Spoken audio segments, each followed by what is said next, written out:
শায়ের খুব সুন্দর করে বলেছেন, পড় গিয়া জিস পর নজর बंदा को मौला कर दिया, पड़ गया जिस पर नजर बंदा को मौला कर दिया, आ गया जिस नाम में जोश कतरा को दरिया कर दिया। আল্লাহ রাব্বুল আলামিনের রহমতের নজর যদি কোনো গোলামের উপরে পড়ে, গোলাম কৃতদাস স্লেভ, কোন গোলামের প্রতি যদি আল্লাহর রহমতের নজর পড়ে যায়, গোলাম বাদশা হয়ে যায়। কি চিন্তা করেন আপনারা? কি চিন্তা করছেন? গোলামের প্রতি দৃষ্টি পড়লে গোলাম বাদশা হয়। এক ফোঁটা পানির উপরে রহমতের নজর পড়লে পানি ফোঁটা প্রশান্ত মহাসাগর হয়ে যায়। ওয়ারিদওয়ানুম মিনাল্লাহি আকবার, ওয়ারিদওয়ানুন আল্লাহ পাকের সন্তুষ্টি, এ কথা বোঝানো হয়নি। ওয়ারিদওয়ানুন সামান্যতম আল্লাহ পাকের সামান্যতম সন্তুষ্টি আকবার, আকাশ এবং জমিনের চাইতে অনেক অনেক অনেক বেশি। আল্লাহ পাককে খুশি করবেন, আর আল্লাহ পাক খুশি হবেন শিরক থেকে বাঁচতে পারে। কলিজার মধ্যে এই কথায় পাথরের মতো শক্ত করে জমায়ে নেন। কোন পীর সাহেব জীবিত অথবা মৃত কেউ আমার ভাগ্য পরিবর্তন করতে পারবে না। আমার ভালো আমার মন্দ সবটা করতে পারবেন কে? এক আঙ্গুল আকাশের দিকে উঁচু করে বলেন, কে করতে পারবেন? জোরে বলেন, কে পারবেন? আরো জোরে বলেন, কে করতে পারবেন? আল্লাহ আল্লাহ আল্লাহ।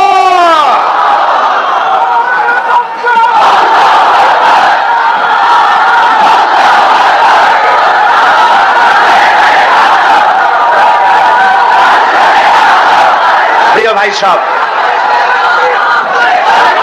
বাস্তব আমরা বহুত করেছি, আপনারা বহুত শুনেছেন, কিন্তু কিসমত ভালো হবে না যতক্ষণ পর্যন্ত এই শিরক থেকে আমরা বাঁচতে না পারবো। নবী, আল্লাহর নবীরা, পেগম্বরেরা, আম্বিয়া আলাইহিমুস সালামের সর্বপ্রথম দাওয়াত এটাই ছিল, আল্লাহর সাথে কাউকে শরীক স্থাপন করা যাবে না। সাফ, সমস্ত ক্ষমতার মালিক আল্লাহ সুবহানাহু ওয়া তাআলা, যা প্রয়োজন আল্লাহকে বলেন। আল্লাহর কাছে যেতে চান? আমি জবাব চাচ্ছি, আল্লাহর কাছে যেতে চান? সবাই চান? আল্লাহ পাক বলছেন, আমার কাছে যদি আসতে চাও ওয়াসজুদ ওয়াক্তারি, সুবহানাল্লাহ, ওয়াসজুদ ওয়াক্তারি, সিজদা দাও আর আমার কাছে এসে দাও, সুবহানাল্লাহ। সিজদা দিলেই কাছে আসবা, সিজদা ছাড়া কাছে আসা যাবে না। যত সিজদা দিবে ততই কাছে চলে আসবে। এই জন্য নবীজির কাছে প্রশ্ন করা হয়েছে, বান্দা আল্লাহর নিকটবর্তী হয় কখন? নবীজি বলেছেন, বান্দা যখন সিজদা দেয়, বান্দা একদম আল্লাহ রাব্বুল আলামিনের কাছে চলে যায়। সিজদা যখন দিবে চিন্তা করবেন, আল্লাহ পাকের আদম মোবারকের উপরে আমার মাথা রেখে দিলাম। কলিজা ঠান্ডা হয়ে যাবে এরকম একটা সিজদায়, কলিজা ঠান্ডা হয়ে যাবে একটা সিজদায়, মাথা উঠাতে ইচ্ছা করবে না। যদি এই খেয়াল করতে পারেন যে আমার মাথা, আমি আমার আল্লাহ, আমার রব, আকাশ এবং জমিনের মালিক আল্লাহ পাকের পায়ের উপরে আমার মাথাকে ছেড়ে দিলাম। এটি হচ্ছে সিজদার ধরন। শিরক থেকে বাঁচতে হবে, এটাই নবীদের দাওয়াত ছিল। আল্লাহ পাক বলছেন, সোজা রাস্তা বলে দেওয়ার, ও আলাল্লাহি কাসদুস সাবিল, সোজা রাস্তা বলে দেওয়ার দায়িত্ব আমার। এ হলো সেই সোজা রাস্তা, যেই রাস্তায় আল্লাহরে পাওয়া যাবে। নবীজি মক্কা নগরীতে 13টি বছর নবুয়ত পাওয়ার পর 13টি বছর ধরে এই দাওয়াতগুলি দিয়েছিলেন। কায়েমি স্বার্থবাদীরা সহ্য করতে পারে নাই বলি নবীকে মারধর করেছিল। নবীজি তিনি বলেন নাই, এই মক্কার আমি ক্ষমতাধর হব, আমি মক্কার মালিক হব, সোনা চাই, দানা চাই, টাকা চাই, পয়সা চাই, বলেন নাই। তিনি শুধু এই কথাগুলি বলেছেন, এক আল্লাহর গোলামি করো। এই কথাই তারা বরদাস্ত করতে পারে নাই বলে আবু জাহাল, আবু লাহাব, কাফের বেঈমান গুলি আবু তালিবের কাছে গিয়ে যখন প্রস্তাব করেছিল মুহাম্মদ সাল্লাল্লাহু আলাইহি সাল্লামকে বলেন লা ইলাহা ইল্লাল্লাহ দাওয়াত যেন না দেন, এর বিনিময়ে টাকা পয়সা সোনা দানা যা চাই সব দেব। হুজুরের কাছে প্রস্তাব এলো। নবী করিম সাল্লাল্লাহু আলাইহি ওয়াসাল্লাম বলেন, চাচাজি ওরা যেটা দিতে পারি সেটা তো স্বাভাবিক, যেটা দিতে পারবে না তাও যদি দিতে পারে, যেমন আকাশের সূর্যটা ধরে এনে ওরা যদি আমার ডান হাতে তুলে দেয়, আকাশের পূর্ণিমার চাঁদ ধরে এনে যদি আমার বাম হাতে তুলে দেয়, এর বিনিময়ে এক মুহূর্তের জন্য তাওহীদের দাওয়াত বন্ধ করে দেব না। আমি আসছি তো এই কাজ করার জন্য, তাওহীদ তাওহীদ প্রতিষ্ঠার জন্য। মানুষের চিন্তা চেতনা সব ঘুরাইয়া আল্লাহর দিকে। কার দিকে? আগুনের দিকে নয়, মূর্তির দিকে নয়, কোন মানুষ কোন ব্যক্তির দিকে নয়, চেহারা ঘুরাইয়া ডাইরেক্ট আল্লাহর দিকে করার জন্যই আল্লাহ পাক নবীদেরকে প্রেরণ করেছিলেন। এগুলি ছিল নবীদের দাওয়াত। 13 বছর এই কাজ তিনি করলেন। এখন এসেছে আল্লাহ পাকের। গতকাল আমি প্রশ্ন করেছিলাম, জমিন কার, মানুষ কার, বাতাস কার, আকাশ কার? কি বলছিলেন? সেই আল্লাহর আইনকে ইমপ্লিমেন্ট করার জন্য একটা রাষ্ট্রশক্তি দরকার। সেই রাষ্ট্রশক্তি, রাষ্ট্রীয় পাওয়ার আনার মতো যোগ্যতা সম্পন্ন, চালাবার মতো যোগ্যতা সম্পন্ন লোক দরকার। আল্লাহ পাক 13 বছর বসে সেই লোক নবী করিম সাল্লাল্লাহু আলাইহি ওয়াসাল্লামকে দিয়ে তৈরি করালেন। আল্লাহর সিস্টেম ভিন্ন, যে যা পারে না আল্লাহ তারে তা দিয়ে তা করানো। ইউসুফ আলাইহিস সালামকে ফট করে যদি আল্লাহ মিশরের প্রেসিডেন্ট বানাই দিতেন, তাহলে রাষ্ট্র তিনি চালাইতে পারা তার পক্ষে কষ্টকর হয়ে যেত। এই জন্য দেখেন আল্লাহর টার্গেট হলো ইউসুফ আলাইহিস সালামকে কি বানাবেন? বুঝেন না কথা? প্রেসিডেন্ট বানাবেন। কোন জায়গায়? মিশরের প্রেসিডেন্ট বানাবেন। এখন রাষ্ট্র চালাবার জন্য যে জ্ঞান দরকার, রাষ্ট্র পরিচালনার জন্য যে অভিজ্ঞতা দরকার, সেই অভিজ্ঞতা প্রয়োজন ছিল। 11 ভাই এসে ইউসুফ আলাইহিস সালামকে ফালাই দিল ছোট্টবেলায় কুয়ার মধ্যে। ওরা মনে করেছিল যে কুয়ার মধ্যে ফালাই দিলাম, এর মধ্যে মরে যাবে, ভূত হয়ে মরে শেষ হয়ে যাবে। কিন্তু ওরা ঠিক পায় নাই যে এটা একটি টানেল, এটি একটি সুড়ঙ্গ। সুড়ঙ্গের এক মাথা দিয়ে ইউসুফ আলাইহিস সালামকে ফালাইছে 11 ভাই, আর এক প্রান্ত দিয়ে, আর এক মাথা দিয়ে আল্লাহ তারে উঠাইয়া মিশরের সিংহাসন পর্যন্ত পৌঁছায় দিলেন। এই রাষ্ট্র ক্ষমতায় যাওয়ার আগ পর্যন্ত রাজ পরিবারে তিনি তাকে রাখা হয়েছে। রাষ্ট্র পরিচালনা কেমনে করে তা তিনি নিজের চোখে দেখেছেন, আর নিজের চরিত্র বলে সব তিনি দখল করেছেন। সুতরাং রাষ্ট্র পরিচালনার জন্য লোক দরকার। হঠাৎ করে কিছু লোক, রাষ্ট্র যদি তাদের হাতে দেওয়া যায়, দেশ চালাইতে জানে না, একটা ইউনিয়ন চালাইতে পারে না, একটা থানা চালাইতে পারে না, অভিজ্ঞতা লাগবে তো। আমার নিয়ে যদি আপনারা বলেন যে এত লম্বা লম্বা বক্তৃতা করেন, কোর্টে একটা আসামি খালাস করার জন্য উকিলের মতো আর্গুমেন্ট করেন, আমার তো কান্দা ছাড়া পথ থাকবে না, কারণ আমি তো এই বিষয়ে জানি না। ঠিক কিনা বলে? একজন ডাক্তারকে, তাকে যদি বলা হয় যে হাফিজি মাদ্রাসায় গিয়া আপনি একটু হাফিজি পড়ান, কোরআন শরীফ পড়ান, উনি হাফেজ যদি না হন, পারবেন? সেটা পারবেন না। এই জন্য রাষ্ট্র পরিচালনা করার জন্য জমিন আল্লাহর, আইন চলবে আল্লাহ। সেই আইনকে কার্যকরী করার জন্য এক শ্রেণীর লোক প্রয়োজন, আল্লাহর আইন বোঝে এবং জীবনের বিনিময় আল্লাহর আইনকে প্রতিষ্ঠিত করার জন্য বদ্ধপরিকর। এমন একটি বাহিনী তৈরি করতে নবী করিম সাল্লাল্লাহু আলাইহি ওয়াসাল্লামের সময় লাগলো কত বছর? 13 বছর। 13 বছর ধরে এই লোকগুলিকে তৈরি করে তিনি প্রস্তুতি নিয়েছেন। তিনি জানেন না সামনে কি হবে। পরিকল্পনা তো করছেন আরেকজন, পরিকল্পনা হচ্ছে আরেক জায়গায়। কে করতেছেন পরিকল্পনা? আল্লাহ সুবহানাহু ওয়া তাআলা।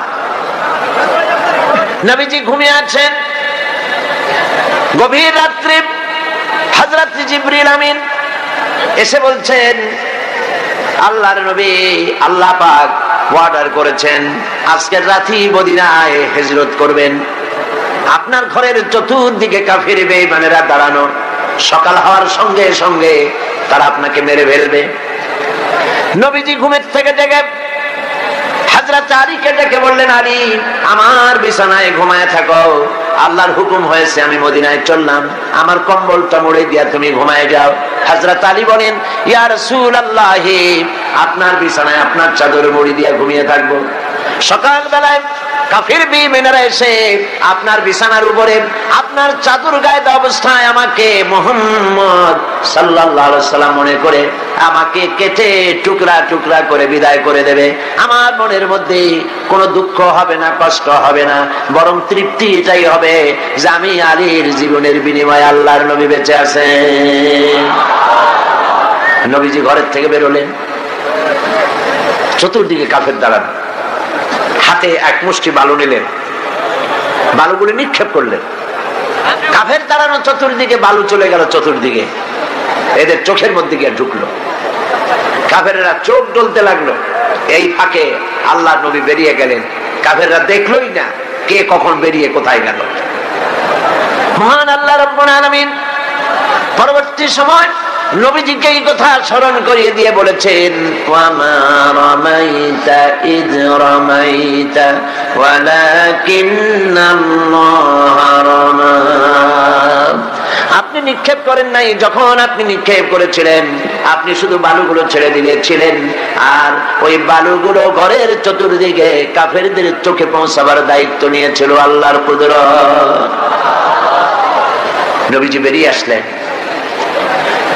কাবা শরীফের দিকে বারবার তাকাচ্ছিলেন, আর চোখ থেকে পানি দরদর করে পড়তেছিল।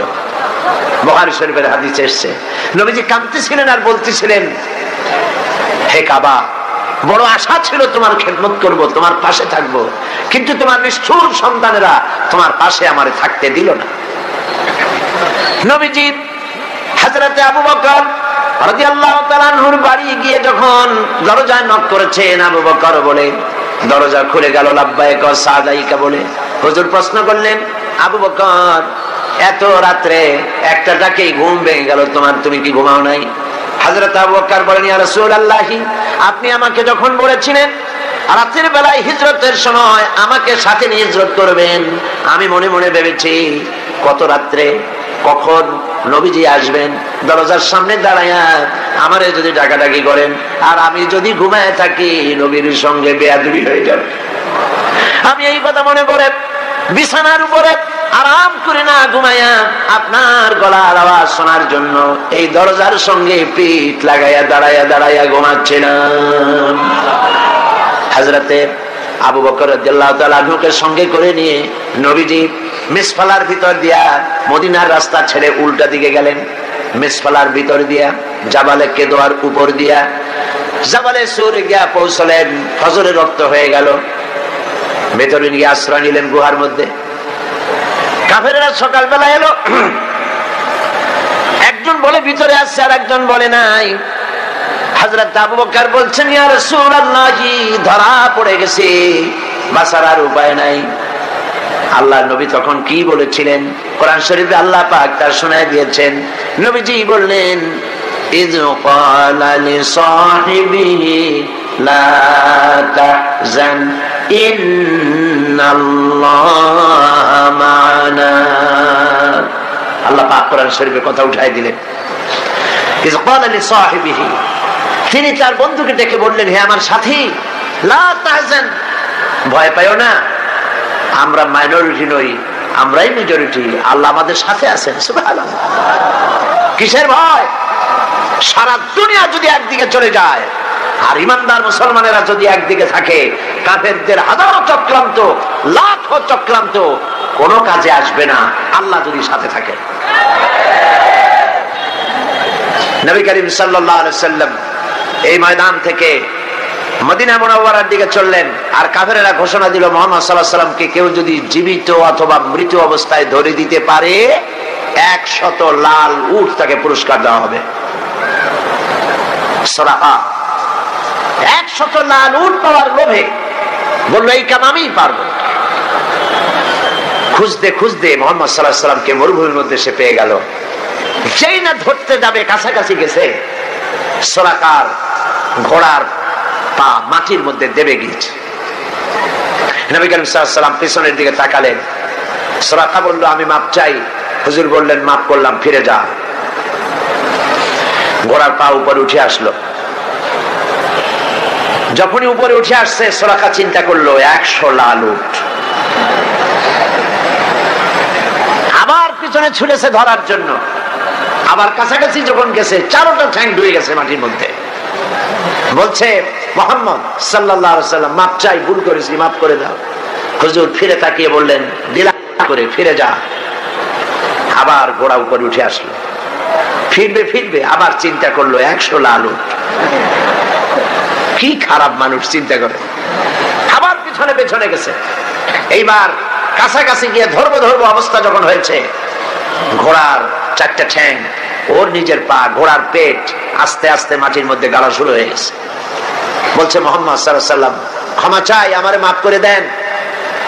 নবীজি বললেন, মাফ করে দিলাম। উপরে যখন উঠে আসছে, ঘোড়ার পা শুদ্ধ। হুজুর তাকিয়ে বললেন, সুরাকা, এখনো কি তোর বিশ্বাস হয় না যে আমি আল্লাহর নবী? সুবহানাল্লাহ। সুরাকা বলছে, আমি আপনাকে ছেড়ে দিলাম, ধরবো না। তবে এই যে ধরলাম না, সেজন্য কিছু দেবেন না? কি চিন্তা করে। আর নবী কত বড় রহমতের নবী, সুবহানাল্লাহ। নবীজি রাগ করলেন না। এরকমের ক্ষমতা যদি আমাদের থাকতো হাতে, আমরা কইতাম তোর 14 গোষ্ঠী মাটির নিচে যাক। রহমতের নবী রাগ করলেন না। সে কয় যে কিছু দেবেন না, ধরলাম না যে, সেজন্য কিছু দেবেন না। সাল্লাম রাগ করলেন না, বললেন, হ্যাঁ দেব। কি দেবে? তিনি বললেন, পারস্য সম্রাটের মুকুট দেব। সুরাকা মনে মনে খুব অসন্তুষ্ট হলো, মুখ দিয়ে কিছু কইল না, মনে মনে অসন্তুষ্ট হইল। রাতের বেলায় লোক নাই, জন নাই, একজন মানুষ নিয়ে আপনি আত্মগোপন করে মদিনায় যাচ্ছেন, পারস্য সম্রাটের মাথার মুকুট আমারে দেবেন, কিছু দেবেন না তাই কর। এটা কি স্বাভাবিক কথা? তখনকার যুগের সুপার পাওয়ার। এখন যদি এই মঞ্চে দাঁড়ায় কেউ বলে যে আপনি আমার এই কথা যদি শোনেন, তাহলে হোয়াইট হাউসের চাবি আপনারে আমি দিয়ে দেবো, ওইখানে আপনি ঘুমাবেন গিয়া, তাহলে ওই লোকটার মস্তিষ্ক সম্পর্কে আপনারা সকলে চিন্তা করবেন, বেচারাকে তাড়াতাড়ি হেমায়েতপুর পাবনায় পাঠায় দেওয়া দরকার, ঠিক কিনা? কেউ চিন্তা করেছে যেটা কেমন কথা? পারস্য সম্রাটের মাথার মুকুট আমারে দেবে, একটা কথা হইল। তিনি চলে গেলেন, মুখ মলিন করে চলে গেলেন। নবী করিম সাল্লাল্লাহু আলাইহি ওয়াসাল্লাম মদিনায় এলেন, ইসলামের রাষ্ট্র প্রতিষ্ঠা করলেন, ইন্তেকাল করলেন। আবু বকর রাদিয়াল্লাহু তাআলা ক্ষমতা এলেন, ইন্তেকাল করলেন। সুরাকা বুড়া হয়ে গেছে, চুল দাড়ি পাকিয়া সব সাদা হয়ে গেছে। এবার ক্ষমতায় হযরতে আমিরুল মুমিনিন খলিফাতুল মুসলিমিন ওমর ইবনুল খাত্তাব রাদিয়াল্লাহু তাআলা। পারস্যের সঙ্গে যুদ্ধ হলো। এই যুদ্ধে পারস্য মুসলমানদের হাতে দখল হয়ে গেল। গনিমতের মাল এলো, সোনা দানা হীরা জহরাত অস্ত্রপাতি সব গনিমতের মাল এসে খলিফার সামনে হাজির। খলিফা বসে তাকিয়ে দেখছেন, সম্পদের ভিতরে যত গনিমতের মাল এসেছে তার মধ্যে হীরা মণিমুক্তা খচিত পারস্য সম্রাটের মাথার মুকুট ওমরের পায়ের কাছে এসে হাজির। হযরত ওমর রাদিয়াল্লাহু তাআলা আনহু বললেন, কে আছো? চলে যাও, সুরাকাকে ডেকে নিয়ে আসো। সুরাকাকে ডাকা হলো। হযরত আমিরুল মুমিনিন ওমর রাদিয়াল্লাহু তাআলা আনহু সুরাকাকে ডাকতেই বললেন, সুরাকা বুড়া মানুষ, কোমর সোজা করে হাঁটতে পারে না, চুল পেকেছে, দাড়ি পেকেছে। বুড়া সুরাকা হযরত ওমরের সামনে যখন দাঁড়ায় গেছেন, ওমর রাদিয়াল্লাহু তাআলা আনহু পারস্য সম্রাটের মাথার মুকুটটা নিয়ে সুরাকার মাথার উপরে পরায় দিয়া বললেন, সুরাকা, আল্লাহর নবীর ওয়াদা কোনোদিন মিথ্যা হয় না। নবী করিম সাল্লাল্লাহু আলাইহি ওয়াসাল্লাম মদিনায় প্রবেশ করছেন। আল্লাহ রাব্বুল আলামিন নবীজিকে বললেন, একটা দোয়া পড়ার জন্য বললেন। নবীজি দোয়াটা আল্লাহর পাকের কাছে থেকে শেখানো দোয়া পড়লেন। রব্বি আদখিলনি মুদখালা সিদকিন ওয়া আখরিজনি মুখরাজা সিদকিন ওয়াজআলনি মিন লাদুনকা সুলতানান নাসীরা। হায় আল্লাহ, সত্যের সাথে আমাকে প্রবেশ করাও, সত্যের সাথে আমাকে বের করো, আর তোমার পক্ষ থেকে সুলতানে নসীর আমাকে দান করো। দুনিয়ার সমস্ত মুফাসসিরিন কিরাম একমত, সুলতান নাসির এর অর্থ হলো রাষ্ট্র ক্ষমতা। সুবহানাল্লাহ বলেন। আল্লাহ তুমি আমারে রাষ্ট্র ক্ষমতা দান করো, আল্লাহ শিখাই দিলেন। কারণ রাষ্ট্র ক্ষমতা হাতে না পেলে আল্লাহর আইনকে কার্যকরী করা যায় না, ঠিক কিনা? রাজ্য চলে রাজার চালে, রাজা যেমন হয় রাজ্য তেমন চলে। নিচের পানি উপরে যায় না, উপরের পানি নিচে আসে। কাজে রাষ্ট্রে যদি ইসলাম থাকে, রাষ্ট্রীয় ক্ষমতায় যারা থাকেন ওনারা যদি ইসলাম ভালোবাসে তাহলে এই ইসলাম সর্বত্র ছড়িয়ে পড়ে। আর যদি রাষ্ট্র ক্ষমতায় যারা থাকে তারা যদি ইসলাম বরদাস্ত করতে না পারে তাহলে ইসলাম, নবী করিম সাল্লাল্লাহু আলাইহি ওয়াসাল্লাম রাষ্ট্রীয় ক্ষমতা হাতে নিলেন, কোরআনের আইন চালু হয়ে গেল, চুরি বন্ধ হলো, ডাকাতি বন্ধ হলো, জিনা বন্ধ হয়ে গেল। আল্লাহর নবী বললেন খায়রুল কুরুনি কারনি, সর্বশ্রেষ্ঠ যুগ আমার যুগ, সোনার যুগ। মানুষের খাওয়ার অভাব নাই, পড়ার অভাব নাই। প্রেসিডেন্ট 12.5 লক্ষ বর্গ মাইল এলাকা তো নবীজি নিজেই রাষ্ট্র রেখে গেছেন। আজকে ওমর রাদিয়াল্লাহু তাআলা আনহু রাষ্ট্রপ্রধান। সুবহানাল্লাহ কবেন না? উট চড়াইতো, মেষ চড়াইতেন যিনি, আজকে তিনি রাষ্ট্রপ্রধান। অর্ধেকটা পৃথিবীর প্রেসিডেন্ট। একটার পর একটা রাজ্য জয় হচ্ছে। রোম সম্রাট তার বর্ষিয়ান গোয়েন্দা বিভাগের প্রধান তাকে পাঠায় দিল, দেখো তো অবস্থা তো কাহিল মনে হয়, ক্রমেই যেভাবে রাষ্ট্র দখল হচ্ছে ইসলামের হাতে, কবে না জানি আমার রোমও চলে যায়, কবে না জানি আশেপাশের দেশগুলিও চলে যায়। দেখে আসো ওমরের সিংহাসনটা কেমন, সেনাবাহিনী কেমন, তার স্বাস্থ্য কেমন, লোকটা কেমন। দেখো গোয়েন্দা বিভাগের প্রধান গেলেন কারে দেখতে? ওমর রাদিয়াল্লাহু তাআলা। মদিনায় অনেকদিন হাজে আসছে না কিসে আসছে আল্লাহই জানে, তখনকার যে পদ্ধতি ছিল ওইভাবে আসছে। আয়েশা মদিনায় ঢুকে জিজ্ঞেস করছে আইনা মালিকুকুম, তোমাদের রাষ্ট্রপ্রধান, তোমাদের রাজা কই? সাহাবায়ে কেরাম জবাব দিলেন আমাদের জন্য কোনো রাজা হয় না, বাল্লানা আমির, আমাদের জন্য একজন আমির হন। সে আমির হচ্ছেন ওমরে ফারুক রাদিয়াল্লাহু তাআলা আনহু। গোয়েন্দা বিভাগের প্রধান বললেন আমি তার সঙ্গে দেখা করতে চাই, তার সিংহাসন কই? ওনারা বললেন ওনার কোনো সিংহাসন নাই, আমাদের সাথে মসজিদে এক জায়গায় বসে, আলাদা কোনো চেয়ারও নাই, বালিশও নাই, খাতাও নাই, এই এমনি আমাদের মাঝেই বসে। কোথায় তিনি? তারা জবাব দিলেন কোথায় তা ঠিক করে বলতে পারবো না, তবে শুনেছি ওনার উট হারায় গেছে, উট তালাশ করতে গেছে।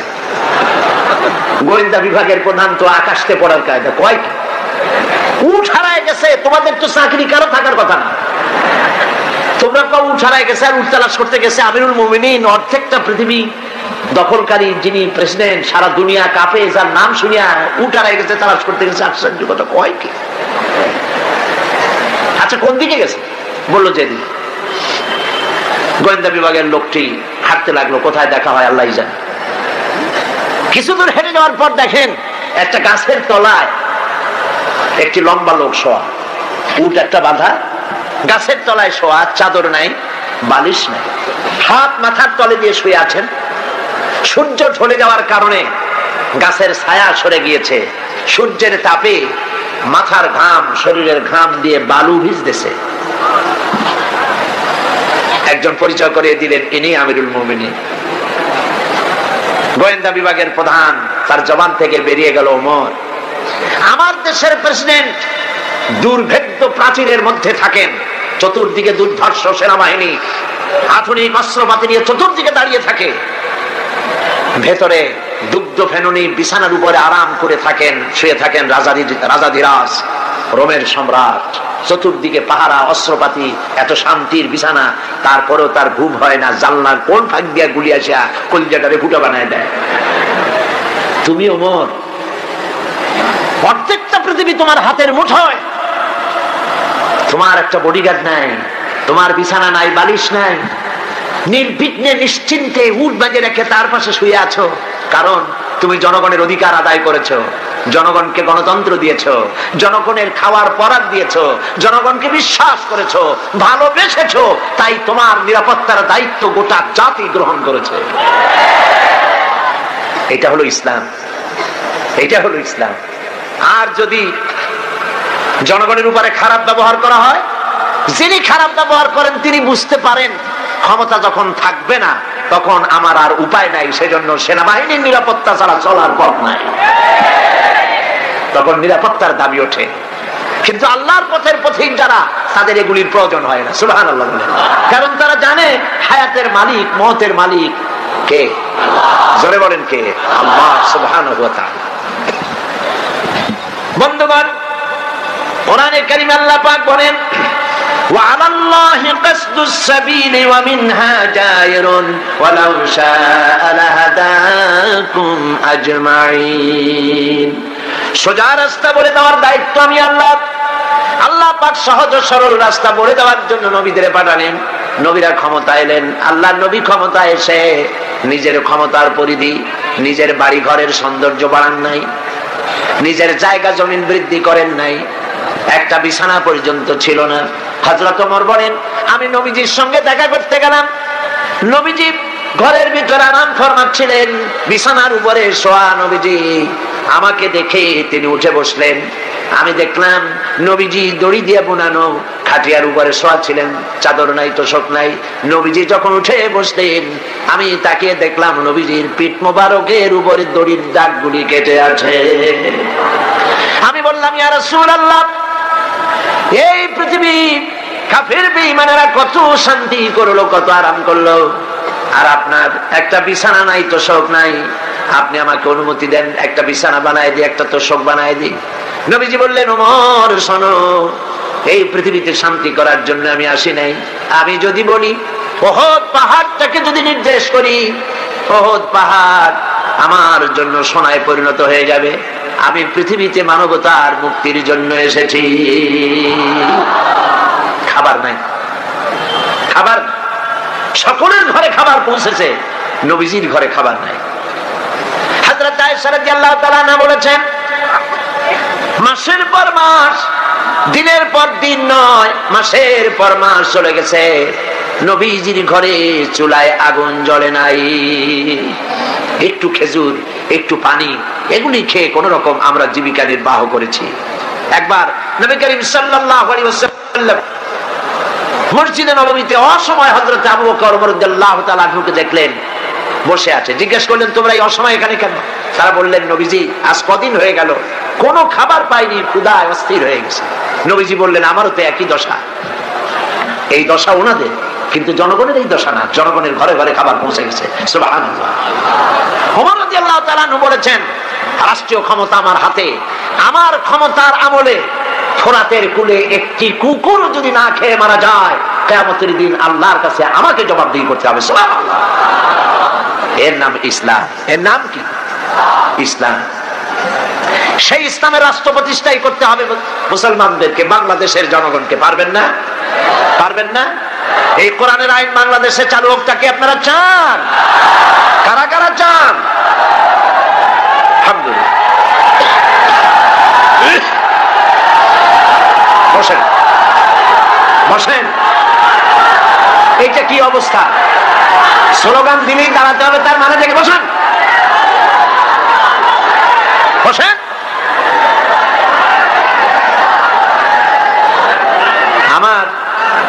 আমার মনে হয় যে আপনারা চান্স খোঁজেন। অনেক সময় বসে থেকে মাথা ব্যথা করে, তো স্লোগানের সুযোগ পাইলেই দাঁড়ায় যায়। এইটা না অন্য কিছু। যাক, আলহামদুলিল্লাহ, মাজা আল্লাহ ঠিক রাখুক। কোমর সোজা থাকতে হবে, হাঁটুতে শক্তি থাকতে হবে। যুদ্ধের এখনো অনেক পথ বাকি। একটু জোরে সরে জিকির করেন, সুবহানাল্লাহ, আলহামদুলিল্লাহ, লা ইলাহা ইল্লাল্লাহ। জোরে, সুবহানাল্লাহ, আলহামদুলিল্লাহ, লা ইলাহা ইল্লাল্লাহ, লা ইলাহা ইল্লাল্লাহ, মুহাম্মাদুর রাসূলুল্লাহ। একটা কথা বলে নেই, নিতান্ত নিতান্ত লক্ষ্য করুন, নিতান্ত টয়লেটে যাওয়ার, পেশাব পায়খানার হাজত না হলে কেউ মানুষকে কষ্ট দিয়া বেরোতে চেষ্টা করবেন না, কারণ রাস্তাঘাট মাঠ সব ভর্তি, যেদিকে যাবেন সেদিকেই মানুষ, আপনি যাবার কোনো পথ পাবেন না। মানুষকে কষ্ট দেওয়া ছাড়া আপনার কোনো রাস্তা নেই। সমস্ত রাস্তা পথ ঘাট, সিলেটের মাদ্রাসা ময়দান পার্শ্ববর্তী রাস্তাগুলি সব ভর্তি, আলহামদুলিল্লাহ বলেন। সুতরাং মানুষকে কষ্ট না দেওয়াই, মুসলমানকে খামোকা কষ্ট দেবেন না। নিতান্ত পেশাব পায়খানার জরুরত হলে যেতে পারে। প্রিয় ভাইয়েরা, নবী করিম সাল্লাল্লাহু আলাইহি ওয়াসাল্লাম তিনি বললেন, আমার ওই একই অবস্থা, চলো আমার সাথে। তিনজনে গিয়ে উপস্থিত হলেন হযরতে আবু আইয়ুব আনসারী রাদিয়াল্লাহু তাআলা আনহুর বাড়িতে। হযরতে আবু আইয়ুব আনসারী রাদিয়াল্লাহু তাআলা আনহু রাসূলকে, হযরত আবু বকর ওমর রাদিয়াল্লাহু তাআলা আনহুকে পেয়ে দারুণ ভাবে আনন্দিত হলেন। ঘরের মধ্যে প্রবেশ করে বললেন, বিবি, এমন তিনজন মেহমান পেয়েছি, আকাশের নিচে জমিনের উপরে এর থেকে সম্মানিত মেহমান আর নাই। তিনি একটি বকরি জবাই করলেন, রান্নার ব্যবস্থা করলেন, বাগানে চলে গেলেন, কিছু খোরমা নিয়ে এলেন, নবীজিকে বললেন, আল্লাহর নবী, এই খোরমা আপনি খান।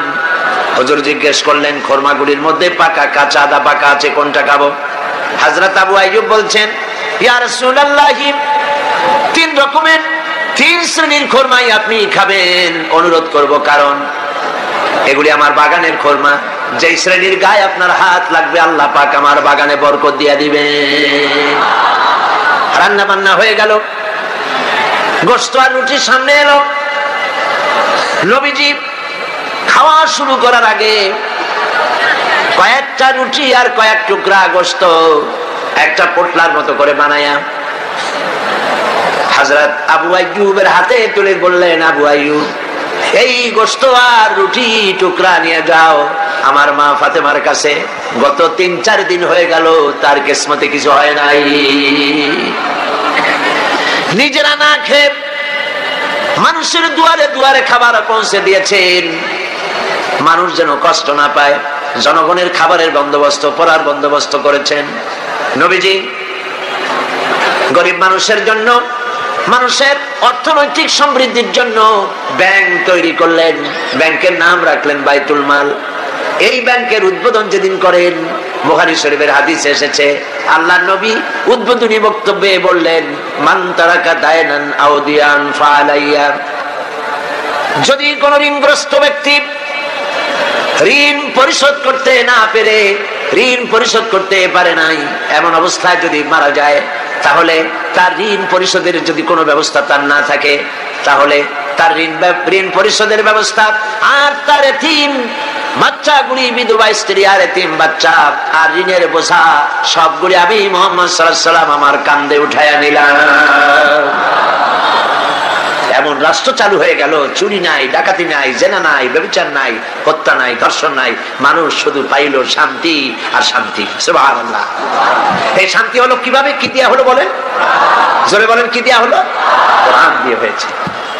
কোরআন, এই কোরআন দিয়ে যদি রাষ্ট্র শাসিত হয় তাহলে দেশের শান্তি অবশ্যই হবে। আমরা আশা করব বাংলাদেশে এই শান্তি হবে ইনশাআল্লাহ। বলি ইনশাআল্লাহ। মুসলমানদের উত্থান, মুসলমানদের জাগরণ আবার শুরু হবে ইনশাআল্লাহ। মুসলমান রাজমার খাচ্ছে পৃথিবীর চতুর্দিকে, চতুর্দিকে মার খাচ্ছে। আমি দেখতে পাচ্ছি, আমার ধারণা ছিল যে আফগানিস্তানে যে ঘটনা ঘটলো, এই ঘটনার দ্বারা আল্লাহ একটা কিছু করবেন, বড় রকমের কিছু আমরা দেখব, কিন্তু সেটা হলো না। কেন হলো না এটা তো আমরা বুঝবো না। ওয়াল্লাহু আ'লামু ওয়া আনতুম লা তা'লামুন। এর পেছনে কোনো পরিকল্পনা আছে, সেই পরিকল্পনাকারী কে? আল্লাহ রাব্বুল আলামিন। তিনি পরিকল্পনা করছেন। 11 সেপ্টেম্বরে আমেরিকায় যে ঘটনা ঘটেছে, এই ঘটনা সম্পর্কে আমার সুস্পষ্ট মত হচ্ছে, যতদূর পড়াশোনা করেছি তাতে আমার সুস্পষ্ট মত, এই ঘটনা ঘটিয়েছে পৃথিবীর ইহুদিদের পরিচালিত মোসাদ, ইহুদিদের গোয়েন্দা বিভাগ, ইসরায়েল রাষ্ট্র, ইহুদিরাই এই ঘটনা ঘটিয়েছে। এর প্রমাণপত্র পত্রিকায় বেরিয়েছে। টুইন টাওয়ার যারা ভাঙলো, আমরা তীব্র নিন্দা জানাই। এখানে হাজার হাজার মানুষ কাজ করে, মানুষ হিন্দু হোক, খ্রিস্টান হোক, বৌদ্ধ হোক, মানুষ মানুষ। এই হাজার হাজার মানুষকে যারা মারলো, যারা অর্থনৈতিক দিক থেকে আমেরিকাকে ক্ষতিগ্রস্ত করার জন্য চেষ্টা করলো, এভাবে আমরা তার নিন্দা করি, ঘৃণা জানাই। কিন্তু একথাও আমাদের বুঝতে হবে যে এই টুইন টাওয়ার, এই দুটি বিল্ডিং এ 50,000 লোক চাকরি করে, তার মধ্যে 4,000 ইহুদি আছে। দুনিয়াবাসী এ খবর জেনে ফেলেছে। ঘটনার দিন 4,000 ইহুদির একটা ইহুদিও কর্মস্থলে যায় নাই। কেন গেল? এই প্রশ্ন আমেরিকার FBI, federal bureau of investigation, পৃথিবীর নাম করা গোয়েন্দা বিভাগ, তারা কেন এটা তালাশ করলো না? ইহুদিরা কেন সেদিন আসলো না? এবং একটার পর একটা বিমান এখানে হামলা হবে, 18 মিনিট পর পর একটা বিমান, দুটো বিমানে হিট করে বিল্ডিংটা ফেলে দেবে। এইটা পূর্ব পরিকল্পিত না হলে পরে চতুর্দিকে ক্যামেরা ফিট করে ছবি ধারণ করলো কিভাবে? এগুলি বিশ্লেষকগণ চিন্তা ভাবনা করছে। মানুষ সব মাথা খারাপ না, কিছু বুদ্ধিমান মানুষ পৃথিবীতে এখনো আছে। সুতরাং কাজটি ইহুদিরা করেছে। কেন করেছে? কারণ হলো সমাজতন্ত্রের পতনের পর পুঁজিবাদী শোষণ থেকে বাঁচার জন্য পৃথিবীর নিগৃহীত নির্যাতিত মানবতার জন্য খোলা ছিল কেবলমাত্র ইসলাম, শুধুমাত্র ইসলাম। সেই ইসলামের দিকে মানুষ যাতে আসতে না পারে, সেই জন্য ইসলাম আর মুসলমানদেরকে মিডিয়ার মাধ্যমে প্রচার করানো হলো সন্ত্রাস আর মৌলবাদ। ইসলাম মানি সন্ত্রাস, মুসলমান মানি মৌলবাদী। তবে দুর্ভাগ্য, এখানে একটা লোক বাজার থেকে খুব জোরে দৌড় মারছে। লোকেরা জিজ্ঞেস করলো, দৌড়াও কেন? কয় ভাই, মানির মান আল্লাহই রাখে। কয় কেমন? কয় বাবা আর আমি দুইজনে গেছিলাম বাজারে, বাজারের মানুষেরা আমার বাপেরে ধরিয়া জুতা দিয়ে এমন পিটাইলো, আমি আরামসে নিরাপদে চলে আসছি, আমারে কেউ কিছু করতে পারে না। মানির মান আল্লাহই রাখে। ওর বাপের জুতা দিয়ে পিটায় আর মানির মান আল্লাহ রাখে। দুর্ভাগ্য, এই জাতি এক শ্রেণীর কলামিস্ট, এক শ্রেণীর মুসলমান নামধারী কলামিস্ট, মুসলমান নামধারী ফিচার লেখক, মুসলমান নামধারী সাংবাদিক, মুসলমান নামধারী বুদ্ধিজীবী, মুসলমান নামধারী রাজনীতি, ওরা মুসলমানের ঘরে জন্মগ্রহণ করেও কুলাঙ্গার। এই লোকগুলি মুসলমানের ঘরে জন্মগ্রহণ করেও মুসলমানদেরকে মৌলবাদ আর সন্ত্রাস বলে গালি দেয়। এই দেশের মানুষেরা দুর্গা পূজার ক্ষতি করতে যায় না। আমরা হাজারবার বলেছি, এদেশের হিন্দু, মুসলমান, খ্রিস্টান, বৌদ্ধ সব সম্প্রীতি নিয়ে বসবাস করবে। এই দেশে আমি আমার এলাকা পিরোজপুরে আমার DCSP কে ডেকে বলেছি, যদি আমার দেশে সাম্প্রদায়িক সম্প্রীতি বজায় রাখতে হবে, মায়ের পেটের ভিতরে সন্তান থাকে যেমন নিরাপদ, আমার এলাকার ভিতরে অমুসলিম ভাইরা থাকবেন সেভাবে নিরাপদ। কোন মানুষ যদি অমুসলিমদের গায়ে হাত দেয়, জুলুম করে, অত্যাচার করে, লাইট পোস্টের সাথে ঝুলাইয়া সারাদিন পিটাবেন, যাতে করে 1 মাসের ভিতরে বাপের নাম মনে না আসে। আমার দেশের মতো জায়গায় থেকে যদি আপনাদের মজা না লাগে, শান্তি না পান, তাহলে এমন নিরাপত্তার জায়গা, এরকমের শান্তির জায়গা, সাম্প্রদায়িক সম্প্রীতির জায়গা আর একটা কথা আছে, আপনি আমাকে দেখান। হিন্দু নেতৃবৃন্দ যারা বলছেন অসভ্য বর্বরের রাজত্ব চলছে, তাহলে হিন্দুস্তানকে আপনারা কি বলবেন? 1947 সনে ভারত, আমরা ব্রিটিশ থেকে স্বাধীন হলাম। 1947 থেকে শুরু করে 2002 সাল পর্যন্ত বাংলাদেশে কোনো সাম্প্রদায়িক দাঙ্গা হয় নাই। একথা ঠিক না বেঠিক? একথা সত্য কিনা? একবারের জন্য হয় নাই। আর তোমার হিন্দুস্তানে 1947 থেকে 2002 সাল পর্যন্ত 4000 বার সাম্প্রদায়িক দাঙ্গা হয়েছে। তোমাদের দেশে যখন কোরবানি হয়, ভারতে কোরবানির সময় গরু কোরবানি হয় না, তোমরা মুসলমান কোরবানি করো। মুসলমানদের মসজিদ ভেঙে তোমরা মন্দির বানাও। এই দেশে হিন্দু মুসলমান সাম্প্রদায়িক সম্প্রীতি নিয়ে আমরা বসবাস করছি। এই দেশে সরকার বদ্ধপরিকর সাম্প্রদায়িক সম্প্রীতি তারা বজায় রাখা হবে ইনশাআল্লাহ। সুতরাং নবী তারা এসেছিলেন, আল্লাহর নবীরা পৃথিবীতে এসেছিলেন শান্তি প্রতিষ্ঠা করার জন্য। মুসলমানরা যে দেশে বেশি, ইতিহাস থেকে শুনুন, মুসলমানরা যে দেশে বেশি, সেই দেশেই অমুসলিমরা বেশি নিরাপদে থাকে। আমার এই কথা ঠিক কিনা বলে? ঠিক কিনা? কেন ঠিক? ঠিক এই জন্য নবীজি বলেছেন, সংখ্যাগরিষ্ঠ মুসলিম এলাকায় যারা সংখ্যালঘু হবে তারা হবে তোমাদের জন্য আমানত। তাদের উপরে জুলুম করবে না, অত্যাচার করবে না।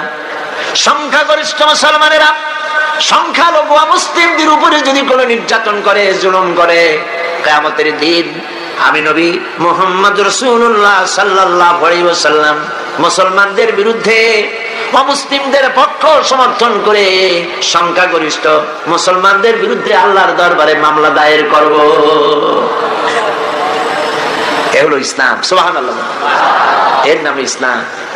কই আমার দেশে, ভারতে, ওই কলকাতায় সপ্তম সংসদে এই বক্তব্য আমি রেখেছিলাম। সেখানে আজান দেওয়া বন্ধ করেছিল মাইকে। শুনছেন আপনার পত্রিকায়? আজান দেওয়া বন্ধ কেন? শব্দ দূষণ হয়। আজান দিলে শব্দ দূষণ হয়। কপাল পোড়া। আমি পার্লামেন্টে বলছি আজানে শব্দ দূষণ হয়, সেই জন্য মাইকে আজান দেওয়া হয় না। আমার দেশে তো 1 কোটি অমুসলিম আছে। এই 1 কোটি অমুসলিমরা যখন ঢোলা বাড়ি দেয় তখন তো আমরা বলি না যে আমাদের শব্দ দূষণ হয়, আমাদের আজানের ক্ষতি হয়, আমাদের নামাজের ক্ষতি হয়। আমরা কি বলি? আমার ঢাকায়, বরিশালে, পিরোজপুরে দুর্গাপূজার সময় রাস্তা বন্ধ করে দিয়ে মাইক লাগায় গান বাজনা করা হয় 10 দিন। সিলেটে হয় না? হয় কিনা? আজানের সময় মাইক বাজায়, গান দেয়, বাজনা হয়। কোন মুসলমান গিয়ে বলছে না তোমরা বাজাইতে পারবে না? বলেন, বলেছে? এর থেকে শান্তির জায়গা কোথাও আছে? আমি স্পষ্ট করে বলতে চাই, পৃথিবীতে বাংলাদেশের মতো সাম্প্রদায়িক সম্প্রীতির দেশ আর নাই। অরাজকতা সৃষ্টি করার জন্য তারা এই সমস্ত নেতৃবৃন্দকে সামনে এনে আজে বাজে কথা বলে বাংলাদেশের সাম্প্রদায়িক সম্প্রীতি নষ্ট করে বিশ্বের দরবারে বাংলাদেশের মর্যাদা ক্ষুণ্ণ করতে চায়, কিন্তু এই চেষ্টা তাদের ব্যর্থ হতে বাধ্য। প্রিয় ভাইরা, আল্লাহ রাব্বুল আলামিন তার কোরআন এবং নবীর সুন্নাহ দিয়েছেন দ্বীন কায়েমের জন্য। সেই দ্বীন যাতে কায়েম না হতে পারে সেই জন্য মৌলবাদ বলা হয়। আমি কত পয়েন্ট ভুলি নেই। আফগানিস্তানের এই ঘটনা কেন ঘটলো সেই কথাই তো বলতেছিলাম। ওইখান থেকে ঢোলের বাড়ি পর্যন্ত আসছে। এখন আবার চলেন সেখানে। ওরা নির্বিচারে একটা দেশ শেষ করে দিল। আমি যতক্ষণ বুঝেছি ওদের আসল টার্গেট ওসামা বিন লাদেন নয়, ওদের আসল টার্গেট হচ্ছে ইসলাম, ইসলামী আন্দোলন এবং মধ্য এশিয়ার তেল সম্পদ আসল টার্গেট। কিন্তু আল্লাহ পাকের চাইতে শক্তিশালী পৃথিবীতে আকাশেও কেউ নাই, জমিনেও কেউ নাই। তুমি যত বুদ্ধি করবা, যতই শক্তি ক্ষমতা দেখাবা, আল্লাহ পাকের সামনে কিছুই কুলাবে না। ঘটনা অন্যরকম ঘটতেছে, অন্যরকম ঘটতেছে। কিরকম? আমেরিকা বিশাল দেশ। আমি আমেরিকার 22টা স্টেট সফর করেছি। বিশাল দেশ। কয়েকটা দেশ নিয়ে একটা মহাদেশ হয়, আর আস্থা আমেরিকা একটা মহাদেশ নিয়ে একটা দেশ। আমি আমাদের দেশটা কট্টুর দেখেন। ঢাকা থেকে যদি F-28 বিমানে করে যদি আপনি বাংলাদেশ থেকে রওনা করেন, দেশ ছাড়তে চান, আধা ঘন্টা কি 35 মিনিট সময় লাগবে। ডিসি ট্রেনে যদি ওঠেন তাহলে 20 মিনিটের মধ্যে বা আধা ঘন্টার কাছাকাছি সময় দেশ শেষ হয়ে যাবে। যদি আপনি ফাইটারে ওঠেন মাত্র 9 থেকে 11 মিনিটের মধ্যে বাংলাদেশ শেষ হয়ে যাবে। এই হলো আমার দেশ। আমেরিকা একটা দেশ।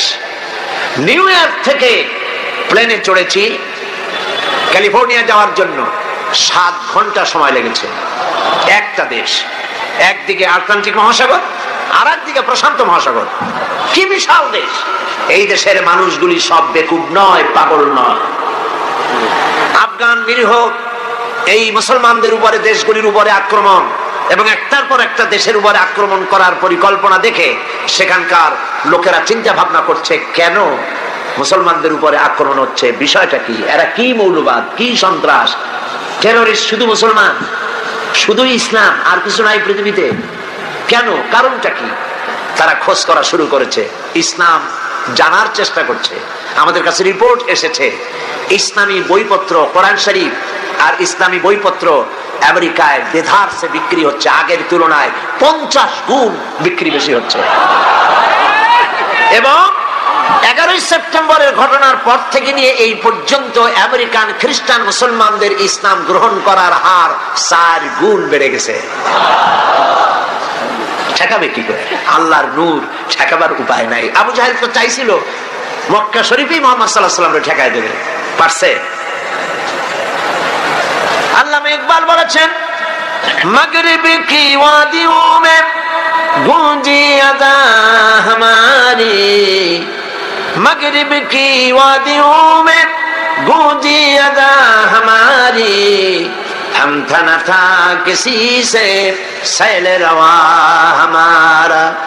প্রাচ্য এবং প্রতীচ্য, পাহাড় এবং পর্বতে, ইথার এবং বাতাসে রণিত, অনুরণিত, ধ্বনিত, প্রতিধ্বনিত হয়ে বিশ্বের চতুর্দিকে ছড়ায় পড়বে আমার আজানের আওয়াজ, কেউ ঠেকাতে পারবে না। ইসলাম বিশ্বের চতুর্দিকে ছড়িয়ে পড়বে, ঠেকাবার উপায় নাই। কয়জন মারবা? এখন পৃথিবীতে 140 কোটি মুসলমান, 140 কোটি মুসলমান, কতগুলি মারবা? তোমরা মরলে ডাইরেক্ট জাহান্নাম, আর আমরা ইসলাম প্রতিষ্ঠার রাস্তায় যদি মৃত্যু হয়, শাহাদাত, ডাইরেক্ট আল্লাহর জান্নাত। তোমাদের বেঁচে থাকাও বরবাদ, মরে যাওয়াও বরবাদ। আর ইসলামের পথে যারা, তাদের বাঁচাও আল্লাহ পাকের রহমত, আর মরে যাওয়াও রহমত। সেই জন্য ইসলামের পক্ষে আজ সারা বিশ্ব ইসলামের বিপক্ষে কাজ করছে, আর মুসলমানদেরকে এই সময় ইসলামের পক্ষে টিকে থাকতে হবে, ইসলামকে জানতে হবে, বুঝতে হবে, ইসলামের উপরে টিকে থাকতে হবে। তাহলেই আমাদের বিজয় অতি সন্নিকট। আমার তো মনে হয় আর বেশি দেরি লাগবে না, ইসলামের বিজয়ের একটা সময় এসে গেছে ইনশাআল্লাহ। মায়ের যখন প্রসব যন্ত্রণা শুরু হয়, তখন বোঝা যায় বাচ্চা হইতে আর সময় লাগবে না, ঠিক কিনা? ঠিক কিনা? আজ পৃথিবীর প্রসব যন্ত্রণা শুরু হয়েছে, তাম পৃথিবীর চতুর্দিকে মুসলমানদের উপরে জুলুম অত্যাচার শুরু হয়েছে। এই জুলুম অত্যাচারের মধ্য দিয়ে আগামীকাল যে সূর্য উদিত হবে, সেই সূর্য হবে ইসলামের জন্য, আল্লাহর দ্বীনের জন্য, মুসলমানদের জন্যই সেটা হবে। তাম পৃথিবীর বুকে আল্লাহর দেওয়া বিধান ও কোরআনের রায় কায়েম হওয়ার জন্য সময় আর বেশি দূরে নয়। এজন্য মুসলমানদেরকে ঐক্যবদ্ধ হয়ে নবীর পথ ধরতে হবে, নবীর রাস্তা ধরতে হবে। আল্লাহ পাক নবীকে যে উদ্দেশ্যে পাঠাইছেন, কোরআন যে উদ্দেশ্যে নাজিল করেছেন, সেই উদ্দেশ্য ধরে আমরা যদি জীবন চালাতে পারি, আল্লাহর রহমত আমরা লাভ করতে পারবো। আল্লাহ পাক আমাদেরকে, আল্লাহ পাক বলেছেন কোরআনে কারীমের মধ্যে, ওয়া কানা হাক্কান আলাইনা নাসরুল মুমিনিন। আল্লাহ রাব্বুল আলামিন বলেন, মুমিনদেরকে সাহায্য করা আমি আল্লাহর জন্য ওয়াজিব। সুবহানাল্লাহ বলেন, মুমিনদেরকে সাহায্য করা আমি আল্লাহর জন্য ওয়াজিব। মুসলমান বেশি হওয়া লাগবে, সৈন্য সংখ্যা বেশি হতে হবে, অস্ত্র বেশি হতে হবে। আল্লাহ পাক বলি বলেন অস্ত্র লাগবে, এটা ঠিক, অস্ত্র লাগবে। কিসের জন্য? দিন প্রতিষ্ঠার জন্য। কেউ যদি আমাদের মারে, তাহলে আমরা তো আর বসে বসে আঙ্গুল চুষতে পারবো না, কি বলেন, ঠিক কিনা? এই জন্য জিহাদে আল্লাহর মদদ পাওয়া যায়। মুসলমানেরা আল্লাহর দেওয়া বিধান কায়েমের জন্য যদি চেষ্টা চালায়, আল্লাহ পাক বলেছেন, ওয়ালা তাহিনু ওয়ালা তাহজানু ওয়া আনতুমুল আলাউনা ইন কুনতুম মুমিনিন। কোনো ভয় নাই, কোনো চিন্তা নাই, যদি মুমিন হও আমি আল্লাহ তোমাদেরকে জয়ী করব। সুবহানাল্লাহ। 10 জন সূরা আনফাল আল্লাহ পাক বলেছেন, 10 জন ইমানদার সাবের মুত্তাকি যদি হও 100-র উপরে বিজয় করব। সুবহানাল্লাহ কবেন না? 100 যদি হও ইমানদার সাবের মুত্তাকি, 1000 কাফেরের উপর বিজয় করব। সুবহানাল্লাহ। আল্লাহ পাক আজও তার রহমত নিয়ে আসেন আমরা যদি মুমিন হই। বদরের মাঠে, জিহাদের ময়দানে একজন সাহাবী বলছেন, ইয়া রাসূলুল্লাহ, জিহাদের ময়দানে সবাই নেমে গিয়েছে, আমি একজন যুবক মানুষ, মুসলমান, আমার কাছে কোনো অস্ত্র নাই, মেহেরবানি করে একটা অস্ত্র দেন, আমি জিহাদের শরীক হয়ে যাই। হুজুর বললেন, আমার কাছে অস্ত্র নাই। তিনি বললেন, ইসলামের এই প্রথম জিহাদে আমি কি করে নীরব দর্শকের ভূমিকা পালন করি? যা পারেন তাই দেন আপনার হাত দিয়া। নবীজি এদিক ওদিক তাকায়া একটা শুকনা খেজুরের ডাল পেলেন, শুকনা খেজুরের ডালটা ধরাই দিলেন সাহাবীর হাতে। সাহাবী বলেন, নবীজির হাতের দেওয়া শুকনা খেজুরের ডাল দিয়া জিহাদের ময়দানে ঝাঁপিয়ে পড়লাম। ধারালো তরবারি দিয়ে আঘাত করলে যেমন কাম হয়, নবীর দেওয়া শুকনা খেজুরের ডাল দিয়ে আঘাত করার সঙ্গে সঙ্গে কাফের দ্বিগণ্ডিত হয়ে পড়তে লাগলো। কবি বলছেন, ফিজাই বদরি পয়দা কুন ফেরেশতে তেরি নুসরত কো, ফিজাই বদরে পয়দা কুন ফেরেশতে তেরি নুসরত কো, উতর সকতে গর্দু সে কতর অন্দর কতর আব্বি। বদরের মুসলমানের মতো ঈমান আজ যদি তোমাদের ভিতরে থাকে, আল্লাহ রাব্বুল আলামিন কাতারে কাতারে ফেরেশতা তোমাদের সাহায্যের জন্য নামায়া দিবে। ঈমানদার হও, মুসলমান হও, আল্লাহ পাক সাহায্য করবেন। আল্লাহ পাকের সাহায্য নিয়ে আমরা কি করতে চাই? দিন প্রতিষ্ঠা করতে চাই। আমরা মারামারি করতে চাই না। আমরা পাশ্চাত্যকে বুঝাতে চাই, খ্রিস্টান, মুশরিক, ইহুদি, দুনিয়ার তাবত ইসলাম বিরোধীদেরকে বুঝাতে চাই, ইসলাম সন্ত্রাসে বিশ্বাস করে না, ইসলাম যুদ্ধে বিশ্বাস করে না, ইসলাম শান্তিতে বিশ্বাস করে। নবীজি যত যুদ্ধ করেছেন সবগুলি আক্রান্ত হয়েছেন, ডিফেন্সিভ ওয়ার, সবগুলি আত্মরক্ষামূলক যুদ্ধ করেছেন, নিজে আগ বাড়াইয়া কারো সাথে আক্রমণ করে নাই। সুতরাং আপনাদের যুদ্ধ যেমন আপনারা যুদ্ধ করেন দেশ দখল করে, সেই দেশে নিজের ক্ষমতা চালু করে ক্ষমতার ব্যাপ্তি পরিধি আরো বাড়াবার জন্য ইসলাম এভাবে লড়াই করে না। ইসলাম চায় পৃথিবীর মানুষ আল্লাহর মানুষের উপরে আল্লাহর আইন কায়েম করার জন্য তারা চেষ্টা চালায়। এই চেষ্টায় যদি কেউ সশস্ত্র বাধা দেয়, সেই বাধার মোকাবেলা ইসলাম করে জিহাদের নামে। মুসলমানেরা জিহাদের নামেই সেটা করে, ঠিক কি? সেই জন্য ইসলামকে ভুল বুঝাবার কোনো কারণ নাই। আমি আবারও সিলেটের সমস্ত মুসলমান ভাইদের বলি, আপনারা পৃথিবীর চতুর্দিকে ছড়িয়ে আছেন, ইউরোপে, আমেরিকায়, মধ্য এশিয়ায়, আফ্রিকায়, দুনিয়ার চতুর্দিকে আপনারা আছেন। আপনারা মানুষের কাছে যান, দিনের দাওয়াত নিয়ে ছড়িয়ে পড়ুন, মানুষকে বুঝান ইসলামের মধ্যে সন্ত্রাস নাই, সাম্প্রদায়িকতা নাই। ইসলাম আল্লাহর দেওয়া দিন প্রতিষ্ঠা করতে চায়। মুসলমানেরা পৃথিবীর সব থেকে বেশি শান্তিকামী, তারা মারামারিতে, হত্যা, জিঘাংসায় বিশ্বাস করে না। এই কথাগুলি মানুষকে বুঝান, নামাজ পড়ুন, দিনদার হন, ইমানদার হন, পরেজগার হন। আল্লাহ পাক যেন আমাদের তাই বানান, বলেন আমিন। প্রতি বছর আমি নামাজের কথা আপনাদের সামনে বলি, আজও না বলে পারি না, কারণ শুধুমাত্র ওয়াজ শুনলে হবে না। নামাজ হলো ফাউন্ডেশন। নামাজ কি? ফাউন্ডেশন। নামাজ লা দীন লিমান লা সালাত লাহু, যার কাছে নামাজ নাই তার কাছে দিন নাই, ঈমান নাই, চরিত্র নাই, কিছুই নাই। 5 ওয়াক্ত নামাজ জীবনে আর ছাড়বো না, ওয়াদা করতে পারবেন?